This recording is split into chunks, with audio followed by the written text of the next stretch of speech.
নমস্কার বন্ধুরা, রান্নার রহস্যে জানাই সকলকে স্বাগত। আর একই স্বাদের রেসিপি বারবার নয়, হাজারেরও বেশি রেসিপি নিয়ে হাজির হয়েছি রান্নার রহস্যে। আর আজকে আপনাদের সাথে শেয়ার করে নিচ্ছি টমেটো পার্সের রেসিপিটা কিন্তু অত্যন্ত লোভনীয় রেসিপি। তো চলুন এবার ঝটপট দেখে নেওয়া যাক। তো রেসিপি রেডি করার জন্য আমি এখানে পার্শে মাছ নিয়ে নিয়েছি। এখানে 300 গ্রাম পার্শে মাছ আছে। ছোটো পার্শে নিয়েছি পেঁয়াজ কুচোনো, যেহেতু টমেটো দিয়ে করছি তাই জন্য টমেটো, আদা রসুন বাটা, জিরে গুঁড়ো, কালো জিরে, লঙ্কার গুঁড়ো, হলুদ গুঁড়ো আর কাঁচা লঙ্কা। তো যেমনভাবে মাছে লবণ হলুদ দেয় সেইভাবে লবণ হলুদ দিয়ে নিয়েছি। আর এই মাছগুলো কিন্তু আমি এইচএল মার্কেট থেকে এনেছিলাম। যেহেতু আপনারা জানেন আমাদের এখানে এই সমস্ত পার্শে, পাবদা বা নর্মাল যে মাছগুলো সেই মাছগুলো আমাদের এই বাজারে পাওয়া যায় না, নিতে হলে বাঙালি বাজারে যেতে হয়, তাই জন্য নিয়ে এসেছিলাম। পার্শে মাছ দেখে খুব ভালো লেগেছিল, তো বাড়িতে এনেই কেটে বেছে পরিষ্কার করে নিয়েছি। তো দেখুন ভালো করে লবণ আর হলুদ মাখিয়ে নিলাম। তো ভাজার জন্য তেল গরম করে নিয়েছি। আমি রান্নাটা সর্ষের তেলে করছি। তো এইবার তেলের মধ্যে পার্শে মাছগুলোকে দিয়ে দিচ্ছি। আর তেলটা কিন্তু খুব ভালো করে গরম করে নিচ্ছি যাতে মাছগুলো ভেঙে না যায়। তেল যত ভালো করে গরম হবে মাছগুলো কিন্তু তত কড়াইতে লেগে যাবে না। তো দেখুন মাছগুলো আমি দিয়ে দিচ্ছি, দিয়ে এবার একটু লাল লাল করে পার্শে মাছগুলো ভেজে নেব। আমার তো পার্শে মাছ খেতে খুবই ভালো লাগে। আপনাদের কাদের কাদের পার্শে মাছ খেতে ভালো লাগে আমাকে অবশ্যই কমেন্ট করে জানাবেন। তো দেখুন মাছগুলো এবার দিয়ে দিয়েছি, এইবার ভালো করে ভেজে নিচ্ছি। তো প্রায় মিনিট 7 হয়ে গেছে। এবার আমি মাছগুলোকে একটু উল্টে দিচ্ছি। আর এই পার্শে মাছের কিন্তু বিভিন্ন ধরনের রেসিপি আমার চ্যানেলে এর আগেও দেওয়া রয়েছে। আপনারা আমার চ্যানেল পেজে গেলেই কিন্তু সেখান থেকে দেখে নিতে পারবেন। আশা করি আপনাদের ভালো লাগবে। ভালো লাগলে অবশ্যই একটা লাইক কমেন্ট করতে ভুলবেন না। তো দেখুন মাছগুলো এবার একে একে সবকটাকে আমি উল্টে দিয়েছি। তো এইভাবে মাছগুলোকে আমি ভেজে নিচ্ছি। আলাদা করে মাছ ভাজা দেখানোর তো আর কোনো কিছু নেই, সবাই আমরা মাছ ভাজতে পারি।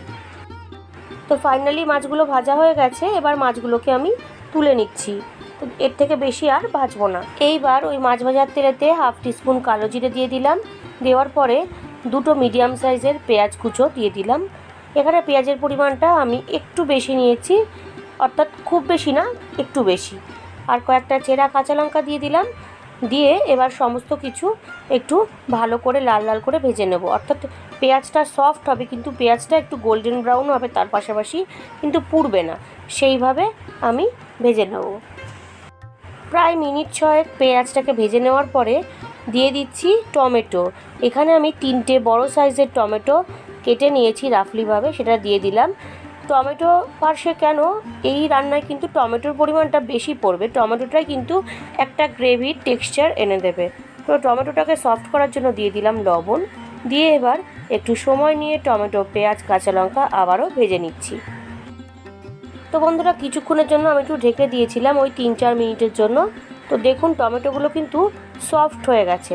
তো এইবার টমেটোর ওপর থেকে যে পাতলা যে খোসাটা থাকে টমেটোর গায়ে, সেই খোসাটাকে আমি ছাড়িয়ে নিচ্ছি। এইভাবে ছাড়িয়ে নিচ্ছি, আমি এখানে ছাড়িয়ে নিচ্ছি, আপনারা ছাড়িয়ে নিতেও পারেন। ছাড়িয়ে নেওয়ার কারণটা কেন বলে দিচ্ছি সেটা। ছাড়িয়ে নিলে কি হবে, টমেটোর খোসাটা একটা গ্রেভিটাতে একটা স্মুথ টেক্সচার আসবে। তো দেখুন গ্রেভিটার থেকে আমি টমেটোর খোসাগুলোকে এইভাবে ছাড়িয়ে নিলাম। তো খোসা ছাড়িয়ে নেওয়ার পরে আমি আরও 2-3 মিনিট এইভাবে একটুখানি টমেটোটাকে ফ্রাই করে নিচ্ছি পেঁয়াজের সঙ্গে। তো টমেটো কিন্তু ভাজা কমপ্লিট হয়ে গেছে। এবার 1 টিস্পুন আদা রসুনের পেস্ট দিয়ে দিলাম, 1/2 টিস্পুন জিরে গুঁড়ো, 1/2 টিস্পুন হলুদ গুঁড়ো আর 1/2 টিস্পুন ঝাল লঙ্কার গুঁড়ো দিয়ে দিলাম।